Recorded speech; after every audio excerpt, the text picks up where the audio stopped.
Hello and welcome to my channel. My name is Elaine Rau and I do product reviews. Today I'll be reviewing this gray button-up jacket.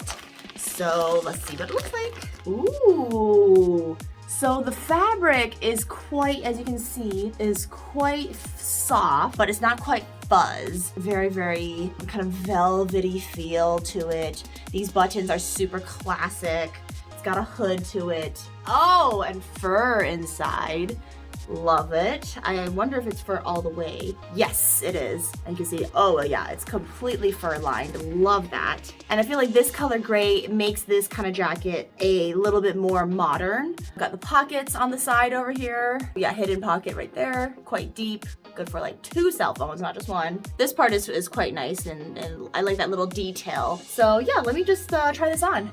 All right, so nice and loose, but also form-fitting enough that it gives it a little bit of shape. If you don't button it, you can put it like a little bit off the shoulder so that you can show that white and gray contrast and make it kind of a cool look. Or you could button it up and have a different look. I like that it's on the side, that's different. Falls a little bit longer past the bum. Pockets are on the side over here.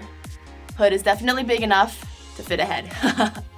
I like the seams on this thing. Everything is quite elegantly put together. You can tell that it's better quality than like, you know, most, I would say. Even like down to these little details, you know, like the little triangle over here. So I want to know what you think about this jacket. Is it something that you would wear? Would you not? Why wouldn't you? Let me know in the comments. If you like it, give me a thumbs up. If you like unboxings and you like my videos, subscribe. Make sure if you want to purchase this, it's in the link below, as usual. All right, bye.